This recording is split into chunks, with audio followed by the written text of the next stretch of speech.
हाय दोस्तों, आज के इस लेक्चर के माध्यम से हम पढ़ने वाले हैं ग्लूकोमा। ग्लूकोमा होता क्या है, किस कारण से होता है, क्या सिम्टम दिखाई देते हैं, कैसे डायग्नोसिस करते हैं और इसका एक्चुअल ट्रीटमेंट क्या होता है, सब कुछ आज के इस लेक्चर के माध्यम से बिल्कुल आसानी से समझने वाले हैं। तो सबसे पहले आप ये समझिए कि ग्लूकोमा होता क्या है। देखिए, ग्लूकोमा एक आई डिसऑर्डर है। एक्चुअली होता क्या है कि हमारे आई में एक इंट्रा एक्युलर प्रेशर प्रेजेंट होता है। जब ये प्रेशर बहुत ज़्यादा इंक्रीज हो जाता है तो हमारी आई की ऑप्टिक नर्व डैमेज हो जाती है, जिसके कारण हमारी विजुअल इमेज हमारे ब्रेन तक नहीं पहुंच पाती, जिस कारण से क्या होता है कि हम सही से देख नहीं पाते, देखने में डिफ़िकल्टी होने लगती है। उस कंडीशन को ग्लूकोमा बोलते हैं। अब हम ये समझते हैं स्टेप बाय स्टेप कि ग्लूकोमा होता क्या है। देखिए, जो हमारी आई होती है, आई के इंटीरियर पार्ट देखें तो क्या होती है, कॉर्निया होती है, देन कॉर्निया के बाद लेंस होता है। इन दोनों स्पेसों के बीच क्या होता है, एक फ्लूइड प्रेजेंट होता है, जिसे हम क्या बोलते हैं, एक्वस ह्यूमर फ्लूइड बोलते हैं। ठीक है, जो कि सिलियरी बॉडी के द्वारा प्रोड्यूस किया जाता है और मेश वर्क के द्वारा क्या किया जाता है, इसे ड्रेन कर लिया जाता है इस फ्लूइड को। ठीक है, ऐसे ही फ्लूइड क्या होता है कि जो हमारा लेंस होता है और जो हमारी रेटिना होती है, इन दोनों के बीच भी क्या होता है, एक फ्लूइड प्रेजेंट होता है, जिसे हम विट्रस ह्यूमर फ्लूइड बोलते हैं। ठीक है, अब होता क्या है कि ये जो दोनों फ्लूइड होते हैं आई में, ये जब इंक्रीज हो जाते हैं, जब इनका अमाउंट ज़्यादा बढ़ जाता है तो हमारी आई की ऑप्टिक नर्व डैमेज हो जाती है। ठीक है, ये बढ़ने के कारण जब ऑप्टिक नर्व डैमेज होगी तो ब्रेन तक विजुअल इमेज नहीं पहुंचेगी, जिस कारण से क्या होता है कि हमें देखने में डिफिकल्टी होती है। ठीक है, अब अगर हम बात करें कि जो प्रेशर है, ठीक है, फ्लूइड का, वो कितना होता है, तो वो 25 mmHg से अगर इंक्रीज हो जाता है, इससे ज़्यादा बढ़ जाता है, तो उस कंडीशन में ऑप्टिक नर्व डैमेज होने लगती है और उस कंडीशन को हम ग्लूकोमा बोलते हैं, क्योंकि उसमें हमें देखने में डिफिकल्टी होने लगती है। ठीक है, इसके बाद हम बात करते हैं कॉजेस एंड रिस्क फैक्टर, मतलब किस किस कारण से ग्लूकोमा की कंडीशन हो सकती है। अगर हम वो देखें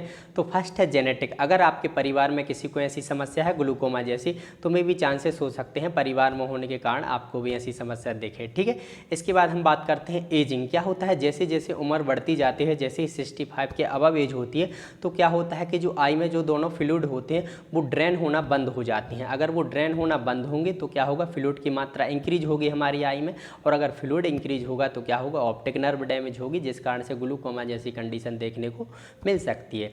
इसके बाद हम बात करें हाइपर टेंशन। क्या होता है कि अगर ज़्यादा हाइपर टेंशन होता है, ब्लड प्रेशर हाई होता है, उसके कारण क्या होता है कि जो ऑप्टिक नर्व होती है वो डैमेज होने के चांसेस बहुत ज़्यादा होते हैं, जिसके कारण ग्लूकोमा हो सकता है। इसके बाद हम बात करें सीवियर मायोपिया। देखिए, सीवियर मायोपिया एक ऐसी कंडीशन होती है जिसमें क्या होता है, जो दूर की वस्तु होती है, कोई दूर का कोई ऑब्जेक्ट होता है, वो क्लियरली दिखाई नहीं देता, क्योंकि जो आई का इंटीरियर पार्ट होता है वो थोड़ा लार्ज हो जाता है, बड़ा हो जाता है। तो अगर सीवियर मायोपिया होता है, उस कंडीशन में भी क्या होता है, जो ऑप्टिक नर्व है उस पर इफेक्ट पड़ सकता है और ग्लूकोमा जैसी कंडीशन देखने को मिल सकती है। ठीक है, इसके बाद हम बात करें आई ट्रूमा। क्या होता है, अगर आई में कोई चोट लग जाती है, कोई ट्रूमा हो जाता है, जिस कारण से क्या होता है कि जिसके माध्यम से जो फ्लूइड होता है वो ड्रेन होना है, अगर वो ओपनिंग ब्लॉकेज हो जाए, उसमें कोई डिफिकल्टी आ जाए, अगर ओपनिंग में कोई ब्लॉकेज होगा तो जो हमारा फ्लूइड है वो ड्रेन नहीं हो पाएगा और वो फ्लूइड इंक्रीज होगा। ठीक है, अगर फ्लूइड इंक्रीज होगा तो ऑप्टिक नर्व डैमेज होगी, जिस कारण से ग्लूकोमा की कंडीशन हो सकती है। इसके बाद हम बात करें ऑकुलर सर्जरी। क्या होता है, जो आपकी आई है अगर उसमें कोई सर्जरी हो रही हो, ठीक है, कोई ट्रीटमेंट चल रहा हो, सर्जरी हो रही हो, सर्जरी के दौरान जो ओपनिंग है जिसके माध्यम से फ्लूइड ड्रेन होना है, बाहर निकलना है, अगर वो ओपनिंग बंद हो जाए, ठीक है, उसमें ब्लॉकेज आ जाए, ठीक है, तो उस कंडीशन में भी क्या होगा, फ्लूइड इंक्रीज होगा और ऑप्टिक नर्व डैमेज होगी। ठीक है, इसके बाद हम बात करते हैं डायबिटीज़ मेलाइटस। देखिए, डायबिटीज़ मेलाइटस की कंडीशन में भी क्या होता है कि जो हमारा ऑप्टिक नर्व है वो डैमेज हो सकती है, क्योंकि इसके कारण भी क्या होता है कि जो फ्लूइड है वो इंक्रीज होने लगता है कहीं ना कहीं। ठीक है, इसके बाद हम बात करते हैं इसके क्लासिफिकेशन की। तो इसका कुछ क्लासिफिकेशन भी होता है, जैसे कि फर्स्ट है कंजेनाइटल ग्लूकोमा। कंजेनाइटल ग्लूकोमा हम उस कंडीशन को बोलते हैं जब बचपन से ही ऐसी समस्या होती है। मान लीजिए बच्चा माँ के पेट में ग्रोथ एंड डेवलपमेंट कर रहा होता है, उस समय माँ के पेट में ही क्या हो जाए, कोई एबनॉर्मलिटी आ जाती है उसी समय बच्चे में, तो उस कंडीशन में अगर उसे ग्लूकोमा की कंडीशन हो जाती है बचपन से ही, तो उस कंडीशन को हम क्या बोलेंगे, कंजेनाइटल ग्लूकोमा बोलेंगे। ठीक है, इसके बाद हम बात करते हैं एक्वायर्ड ग्लूकोमा। ठीक है, तो जन्म के बाद अगर किसी भी एज ग्रुप में ग्लूकोमा की कंडीशन होती है, जैसे कि अभी हमने जो भी एज रिस्क फैक्टर देखे, अगर उनमें से किसी कारण से ग्लूकोमा होता है तो उस कंडीशन को क्या बोलेंगे, हम एक्वायर्ड ग्लूकोमा बोलेंगे। ठीक है, इसके बाद हम बात करते हैं ओपन एंगल ग्लूकोमा।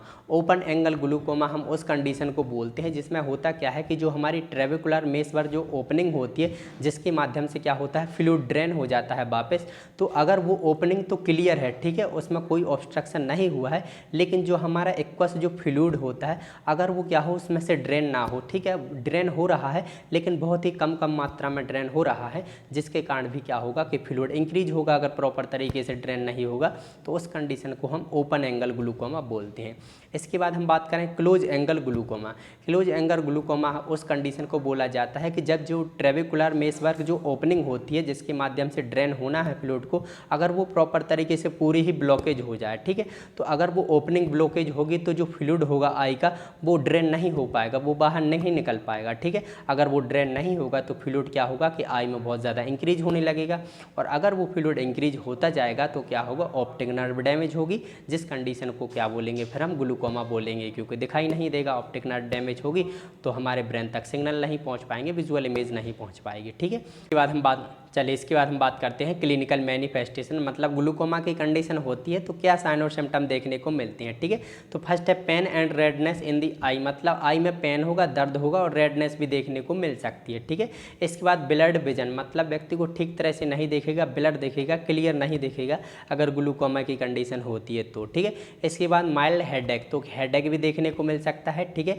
इसके बाद difficulty seeing in dim light, तो क्या होगा अगर डिम लाइट में वो देखना चाहेगा तो वो नहीं देख पाएगा। नॉर्मल पर्सन अगर देख सकता है वहाँ पर, तो अगर उसे ग्लूकोमा की कंडीशन है तो वो व्यक्ति सही से नहीं देख पाएगा, ठीक है।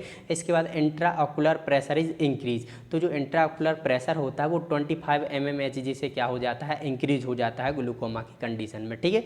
इसके बाद फोटोफोबिया, फोटोफोबिया आप सब जानते हैं कि इसमें क्या होता है उजेले से डर लगने लगता है व्यक्ति को, ठीक है, तो अगर ऐसी कंडीशन होती है तो, ठीक है, ये भी सिम्टम देखने को मिलेगा। साथ ही साथ लॉस ऑफ पेरिफेरल विजन, जो पेरिफेरल विजन होता है मतलब कि हम आसपास के सामने के साथ साथ हम बगल का भी थोड़ा बहुत देख लेते हैं तो वो उसको देखने में क्या होगा डिफ़िकल्टी होगी, ठीक है। तो ये क्या होते हैं कुछ सिम्टम होते हैं जो कि देखने को मिल सकते हैं अगर ग्लूकोमा की कंडीशन होती है किसी को तो, ठीक है। उसके बाद हम बात करते हैं डायग्नोस्टिक इवैल्यूएशन की बात, मतलब कैसे इस कंडीशन को डायग्नोसिस किया जाता है। तो फर्स्ट इसमें ऑकुलर हिस्ट्री कलेक्ट करते हैं। ऑकुलर हिस्ट्री मतलब हम व्यक्ति से बात करते हैं, उससे पूछते हैं क्या कभी उसे आई में कोई डिसीज कंडीशन तो नहीं थी, पहले कोई इंजरी तो नहीं हुई, या पहले कभी उसे ग्लूकोमा की कंडीशन तो नहीं थी, तो ये हम ऑकुलर हिस्ट्री कलेक्ट में करते हैं, ठीक है। इसके बाद टोनोमेट्री टेस्ट, टोनोमेट्री टेस्ट में क्या होता है कि जो इंट्रा ऑकुलर जो प्रेशर होता है उसे मेजर किया जाता है इस टेस्ट के माध्यम से, ठीक है। इसके बाद हम बात करते हैं ऑप्थेल्मोस्कोपी। जो ऑप्थेल्मोस्कोपी होती है इसमें क्या होता है जो ऑप्टिक नर्व होती है वो मेजर की जाती है इसके माध्यम से, डॉक्टर के माध्यम से, ठीक है। इसके बाद हम बात करते हैं slit lamp examination. Slit lamp examination में क्या करते हैं कि डॉक्टर आई के सामने ही जस्ट टॉर्च के माध्यम से क्या करते हैं मेजर करते हैं, देखते हैं, ठीक है। इसके बाद हम बात करते हैं गोनियोस्कोपी। गोनियोस्कोपी में क्या करते हैं कि जो ड्रेनेज एंगल होते हैं उसे असेसमेंट किया जाता है कि जो ओपनिंग है वो प्रॉपर है कि नहीं है, उसमें कोई ऑब्स्ट्रक्शन तो नहीं आ गया है, तो वो चेक करने के लिए क्या करते हैं गोनियोस्कोपी की जाती है, ठीक है, ताकि ड्रेनेज सिस्टम का पता चल सके। इसके बाद हम देख लेते हैं इसका मैनेजमेंट। अगर किसी को ग्लूकोमा की कंडीशन होती है तो हम किस किस टाइप की ड्रग देंगे उसे ट्रीट करने के लिए ग्लूकोमा की, तो देखिए किस किस टाइप के ड्रग हैं, यहाँ पर पूरा मैनेजमेंट मैंने लिखा हुआ है। तो देखिए फर्स्ट है बीटा एडिनर्जिक ब्लॉकर्स। जो बीटा एडिनर्जिक ब्लॉकर ड्रग होती हैं ये क्या करती हैं इंट्रा ऑकुलर प्रेशर को कम करती हैं। तो इसमें किस किस प्रकार की ड्रग आती हैं, देखिए यहाँ पे है टिमोलॉल एंड बिटाक्सोलॉल, तो ये दो ड्रग ऐसी होती हैं जो कि इंट्राऑकुलर प्रेशर को कम करती हैं, ठीक है। इसके बाद हम बात करते हैं कोलिनर्जिक ड्रग। तो कोलिनर्जिक ड्रग में किस किस टाइप की ड्रग आती हैं, तो देखिए पिलोकार्पाइन एंड कार्बाकोल, तो ये भी दो ड्रग ऐसी होती हैं जो कि क्या करते हैं इंट्राऑकुलर प्रेशर को कम करने के लिए बहुत ही ज़्यादा हेल्पफुल होती हैं, ठीक है। इसके बाद हम बात करते हैं कार्बोनिक एनहाइड्रेज इनहिबिटर्स। तो ये भी ड्रग क्या होती है जो कि हमारे ग्लूकोमा की कंडीशन को ट्रीट करने के लिए बहुत ही ज़्यादा हेल्पफुल होती हैं। तो इसमें हम ड्रग देते हैं, देखिए डोरजोलामाइड, ठीक है, मेथाजोलामाइड एंड एसिटाजोलामाइड, तो ठीक है, ये भी क्या होती है ये ट्रीट करने के लिए बहुत ही ज़्यादा हेल्पफुल होती हैं ग्लूकोमा की कंडीशन को। इसके बाद हम बात करते हैं एडिनर्जिक एगोनिस्ट। जो एडिनर्जिक एगोनिस्ट ड्रग होती हैं ये भी क्या होती हैं बहुत ही ज़्यादा हेल्पफुल होती हैं। इसमें सिर्फ एक ही ड्रग दी गई है यहाँ पर, कौन सी, एपिनेफ्रिन, ठीक है, तो ये भी बहुत ही इंपॉर्टेंट होती है ये कंडीशन के लिए। इसके बाद हम बात करते हैं ऑस्मोटिक एजेंट। कुछ ऑस्मोटिक एजेंट भी देने होते हैं, ठीक है, जिसमें कि हम इंट्रावीनस मैनिटोल देते हैं जो कि 20% होता है, ठीक है। इसके बाद हम बात करते हैं ओरल ग्लिसरीन जो कि 50% देनी होती है, ठीक है। तो ये क्या होता है, एक मेडिकल मैनेजमेंट होता है किसका, ग्लूकोमा की कंडीशन का। तो ये मेडिकेशन है जो कि इस कंडीशन को ट्रीट करने के लिए दी जा सकती हैं। Thank you.